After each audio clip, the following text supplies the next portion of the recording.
African solution to economic development solemnly lie on us. The communication between ourselves and the government is what will bring about economic development. You work hard as an individual, I do my part, the government plays its role, and the investors chip in. This, ladies and gentlemen, is what will bring about economic development. I have no option, I have no alternative. I was born at the time when the 844 system was in place. It is not my fault that I'm in the constraints of a system that is taking me nowhere. Ladies and gentlemen, welcome to another great episode of the Great Debaters Contest, the Connect edition, where we dissect every debate this week and give you a veteran outlook on what should have happened and what to expect. The motion that we're tackling today is Our Lady of Lourdes versus Nyeri High, and they had a very interesting motion. African leaders have ignored economic development for political interests. So, Julie. Yeah? What's your take on the motion? An overview. It's true. They have, because if you see most of the time in news or on news, you'll see the first 20 minutes are about political conflict, especially now with the 2017 elections coming. It's just, they don't care anymore. No, it's up to the humans or the civilized people to decide what they want so that they can see, oh yeah, there's a problem. So first, let's put this aside and deal with this issue. So yeah. Thank you. Basically, the proposers argued on the point that our leaders have focused mainly on when am I going back to parliament next. They have ignored how we are going to grow as a country. That is what the proposers argued, and they brought it out quite well, whereby they focused mainly on what is happening in Kenya of late, whereby our focus is on the next elections, because we are seeing protests about IBC, which is basically focusing on politics. How am I going to go back into power next? That is how the proposers argued. The opposers brought out the point that no, the political leaders have not focused on political issues, but more or less on corruption. That is the main area they focused on, that most of our leaders are corrupt. That is why we don't have an economic growth. Not that they focused their ambitions on going back to parliament. Their focus was on that the leaders are focusing on how they will feed more once they're in that position. How will I gain financially once I'm in that position? So, in a nutshell, the debate was fairly done. Mm-hmm. We expected more examples, more instances or more practical examples, but they did a good job. Right now, my MP, let me first say about my MP. Mm-hmm. MP is supposed to focus on how my area is developing, but now all the focus has moved to how he's going to campaign to get back to parliament in the year 2017. So the governor has done the same, and even the senator has done the same. So our political leaders have forgotten about us, the wananchi, the common wananchi, and they're thinking about themselves and how they're going to benefit themselves once they get into parliament. Very well. Louise, tell us what you think your leader has done for you, or do you think that there's more to be done? Okay, I think that there's more to be done. Mm-hmm. For example, in my home area, there's a road that serves many people, especially expats. So the road is in a really bad state. So the expats, they have really big cars. Okay. So you see a really nice car, and then the road that it's running on is really bad. Yeah. So I think that immediately after the election, they have our interests at heart, because you find that most of the roads are being built. You find hospitals coming up, you find schools coming up. But then towards the end, especially now when we're gearing for the 2017 election, they tend to forget about why they're there, and then they start campaigning for the next election. So now their resources are geared towards their political interests. After the election, things are great. Perfect. They'll follow every single details in the law and everything. Come to the third year, the 4th, the 5th, everything's down. You'll have bad roads. For example, Bagadi, when you enter Mtongi Road, like you want to go to Kenyatta Markets, that road is pathetic. There's no other way to describe it. Pathetic, because yet it serves a greater part of the Kenyatta public market. Exactly, and there's also Mbagathi Hospital there. People can't access that road. It's just bad, and it has been like that since like 2 years or 1 year behind, and nothing has changed. But wait for 2017, 2018, it'll be very perfect. Julie has a point. We need good roads in order to access areas of work, in order to access what we deem will make us grow economically. However, what you said is true. Kenyans, we deem infrastructure as roads. When we have good roads, life is good. That is a mentality that needs to go away. Because if we are to grow economically, fine, we have good roads, and then? True. Because if you have a lazy nation and you have good roads that you cannot even use, then there's no point of having those good roads. Because in the long run, if we focus our energy on economic growth apart from roads, agriculture, because honestly, we depend on agriculture as a country. True. We earn a lot out of agriculture. If we channel our energy to other areas instead of pointing fingers at our leaders, he has not done this, he has not done that. And in the long run, we are the ones who use these roads. And I'll use an example of where I come from, in Rongai. I will not blame my area MP or governor for the state of the roads. I will blame the citizens there. Because through poor planning of buildings, people do not, they release their excess water to the roads. This will wash away the tarmac and the tar. Is that the problem of the governor? No. Because if we can't maintain our infrastructure, then we are careless. We wait for something to get broken so that we can look for somebody to point a finger at. True. That is what we usually depend on as Kenyans. Because the leader will ensure that the roads are made. But it is our mandate and our duty as Kenyans to make sure that we maintain those roads. Our governor will not be staying at that road and telling you, no, you're not using it properly or not. It is your personal mandate and your duty to ensure that that road is maintained. The 844 system has been one of the most enduring structures in the Kenyan society for a long period of time, over 2 decades. And can we honestly say that the 844 education system is to blame for the unemployment among the youth in Kenya? No, a general overview first of all. I'd say that 844 has no problem. The problem is us as the citizens who go through the 844 system. Just because I went to the university and did electrical engineering, that does not mean that I should only look forward to working as an electrician. If there's no job in that sector, you can always plan to be an entrepreneur. You can always channel that energy somewhere else. But now you find that some of us, the citizens, we only want to work on what we have studied for. 844 has hampered.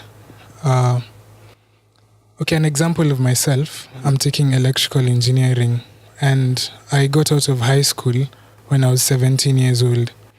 So I'd give another example of a young man called Luke Creighton. Luke Creighton is a photographer. I take photography as a hobby. So Luke Creighton started photography at the age of 12. He has a 5-year head start on me. So in that 5 years, he has gained experience that would take me a longer time to gain. So when I started pursuing photography as a hobby, I have about a year experience. Now Luke Creighton has about 6-7 years experience. So at the moment, he's shooting the likes of Kendrick Lamar, who is a renowned musician, at the age of 20. At the age of 20, I'm still looking for models to shoot. Okay, so 844 is not your biggest friend. Yeah. Exactly. Now, news states that that the problem is not the structure itself, yes, but it's just us, yeah? Oh, okay, you have something to add on that before I continue, of course? Okay, she's saying the problem is us, but I went to a boarding school. It took 4 years of my life. I'd say it took 4 years of my life Because your own, right? Yeah, because it limited me to a box of Moi Forces Academy. I didn't know that there were powerful cameras out there that could. But don't you think that's also up to you? Because, you should go out there and find out whether there are powerful cameras. I found out there are powerful cameras after high school. That tells you something, because I had more time. Because in high school, we were given assignments that would take up the whole holiday. So you have no time to browse the internet. You have no time to discover what you like. You have no time to build your creative part side, so to speak. Yes. Yeah. We are taught to cram, to work in passing. If you correct me if I'm wrong, when you're Form 1, Form 2, Form 3, what was your objective? To pass KCSE. What was the way? You could even, if I came with that book of answers, you'll still take it and cram, so that you can pass, get an A, go to university. University, when it comes to the 1 month of exams or 2 weeks, you're just there cramming, so that you don't actually have this motivation of, you're looking ahead of like, okay, I'll be needing this subject or this unit to go help me in my career ahead. You just want to pass. And that's the thing, all our, let's say the generation we're in, or the teachers or the system, it's all about passing. It's all about understanding. If you fail, it's a problem. It's a huge problem. If you get an E, it's a problem. If you get this, it's a problem. As long as it's not an A, it's a problem. That's why for most people it has reduced creativity, because all you think about is education, sleep education. You can't know a better way to receive the education. You just want to take it and copy. And that's not the problem. If you find a way for kids to actually understand what they're being taught, work will be so much easier. Because work, you're not given to dab, or you're not told to cram. You're told to work with what you've learned, which is hard. I think the system is effective, but in any machine there can be a glitch that needs to be corrected. The same applies to our 844 system. As Julie said, our 844 system focuses on you have to pass. You have to pass, and there's no other option. When we were in high school, we were instilled this mentality whereby if you fail, you've failed in life. You're not going to make it.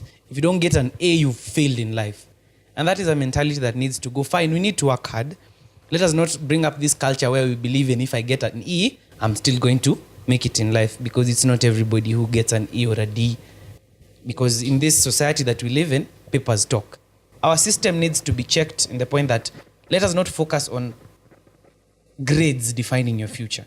That should not be the case. It should, but let us have a system whereby even I can follow what I like, my hobbies, as Louise said, because most of us, let's be honest, we're not all class oriented. There's some of us who will gain a living through hobbies.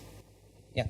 Thank you very much, and therefore we go for break. Please keep the conversation going on social media.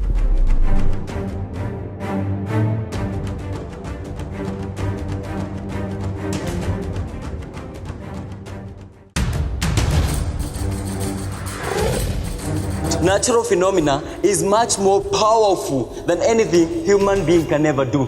You're shocked. According to Casanova, a very prominent author situated in Britain, he tells us that men are naturally polygamous. It is a point that I have come to prove when I was going through my research. And it is true that men are naturally polygamous. And we're back for the Great Debaters Contest Connect Edition, and we're tackling two different motions right now. We have St. Paul's versus Morogoro Secondary. Their motion was, unregulated human activities are the single greatest threat to our environment. Julie, start us off. The Morogoro and St. Paul's didn't argue that motion nicely, because they didn't understand the content of the message, because like the first point I had, first of all, St. Paul's had different countries. The first opposer came talking about Japan being underpopulated with the one-kid policy. The second opposer comes and says China, the same story. True, Louise. Something to say? Okay, so the two teams, I think they didn't execute the motion well. they both dwelled on the activity that is population.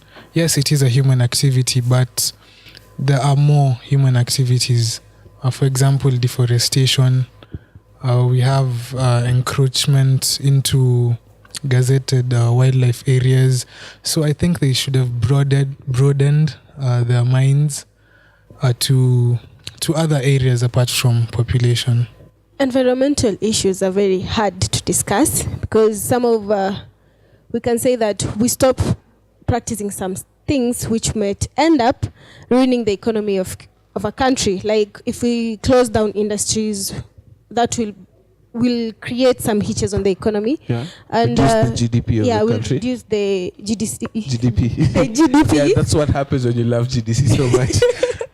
And also when it comes to environment, so many people find it hard to maintain the environment because so many people want to survive. So, and the only way they know how to survive, some of them only know of mining. Like we have somewhere in Kenya recently, they stopped farming. In Nandi, they stopped farming. They went to mining gold, which it can hinder it can create problems it can cause environmental degradation. True. As a population or as man, we usually like addressing the issue on environment when we deem fit. We don't address it over a period of time. Maybe we depend on the media to be addressing these issues to us because most of us depend on the media for knowledge. That is one area that the media fails. The media will only highlight about environment when there's a volcano eruption, when there's an earthquake, when people are dying in minefields. That is when the environment will now be brought to the limelight, and we'll start analyzing our activities as man. Once we forget about that, we throw it under the carpet and we continue living. So that is why we attribute this motion to how the two teams fared, is that they did not do a good job because they focused mainly on population. Yes, man, we form part of the environment because we live in this environment. However, why focus only on man only? Because you limit your arguments. They should have focused on broader channels, as Louis said, because the environment is a very, very wide subject and a topic, and it required a lot of research, clearly, which they didn't do. It required a lot of internalization, clearly, which they didn't do, because we personally expected a lot from that motion. Somebody comes and tells me, no, this is the reason why we have a problem in environment because of deforestation, mining, so on and so on. And then the opposing side come and say, no, this is not the problem. This is the problem. That was not seen in the because debate. I remember that's the debate that they were talking about natural calamities. Yes. Yeah, like floods Yes. and that is one area I hoped the opposers would earthquakes. come and debate on extensively, telling us no, it is not man that is leading to a degradation in the environment, it's natural calamities like floods.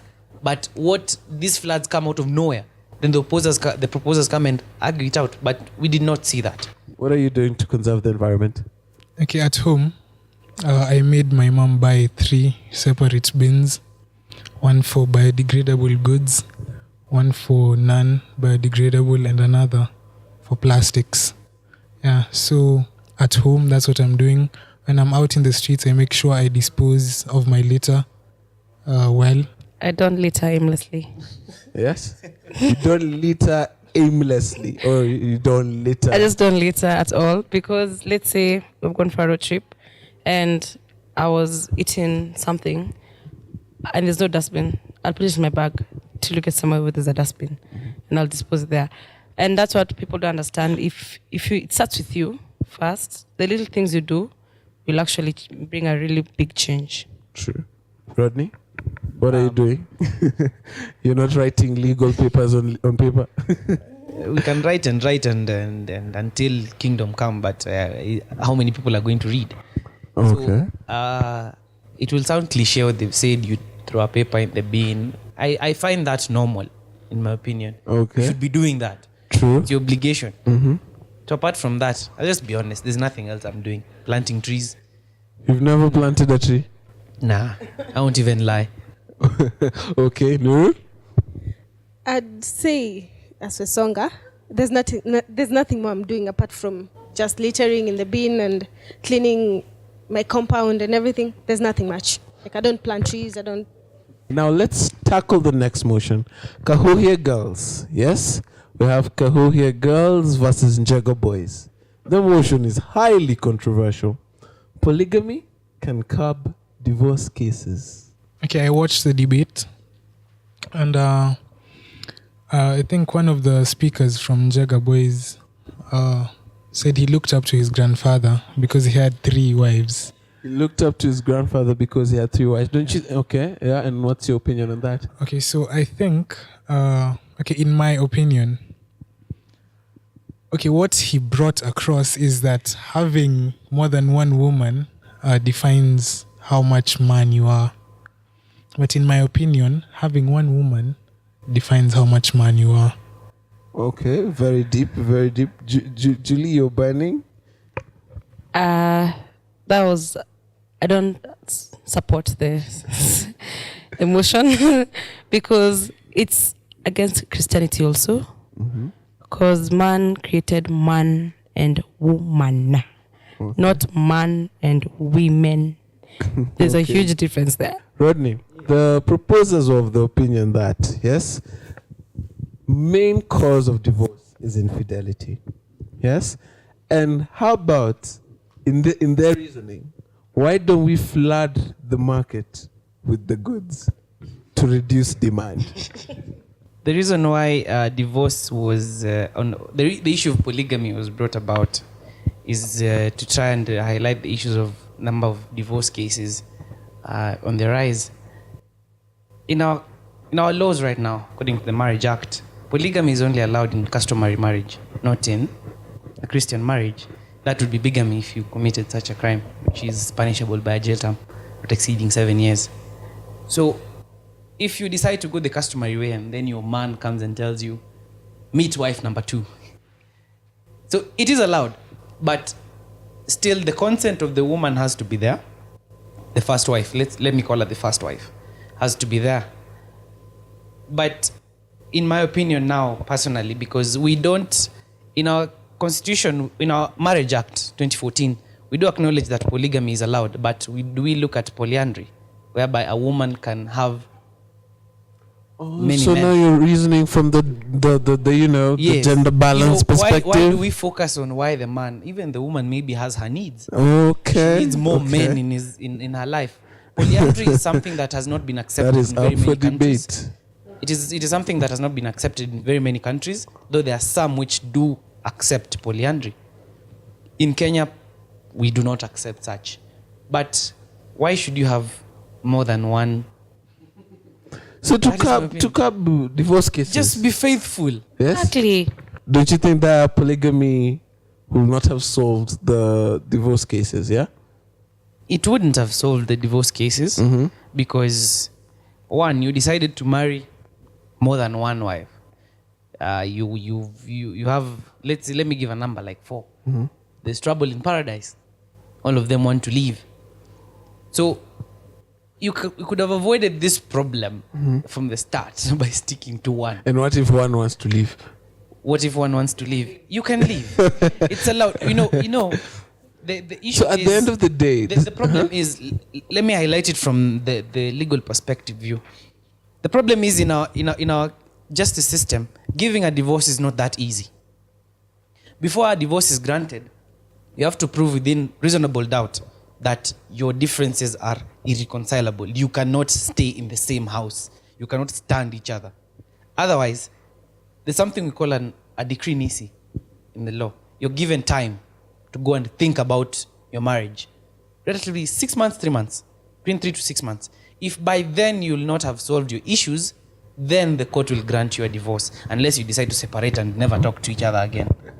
okay. So, if you decide, the reason why this thing was brought is because there was there were backlog of cases in the courts. So many people are coming to argue on the point of he was unfaithful, adultery. And talking from a legal perspective, proving adultery is very hard. It is very, very hard. Okay. So why not give the men the chance to marry? More As wives. many as they want. Yeah, as many as they want. Okay. When it comes to marriage, let me start on the Islamic point. Yeah. You can marry 4 wives. if you have the ability to take care of them. But it cannot also prove to like stop divorce. It cannot. Because if the first wife wants to leave, there must be a reason why she wants to leave. Or if the second wife wants to leave, there must be a reason. And before you leave, you have to try and sort out that reason. So even though you get married to 4 ladies, that does not mean that you can't get divorced. And when it comes to adultery you can't just take it away from someone. If someone is adulterous, even though he's married to 4 wives, he just can't stop being promiscuous. You just can't. It's like taking candy from a kid. Okay. And in Christians, I believe you don't allow polygamous marriages. I don't know why, but I'd say that at some point it's good. At least you limit someone to this one person, so that he can be able to take care of this one person and doesn't have to go outside to look for that fruit that he can't get that inside the marriage. So now the question to you, our viewers: do you believe that polygamy can honestly solve the problem of many divorce cases in Kenya? I've been your host, Austin Yombok. Catch you next time.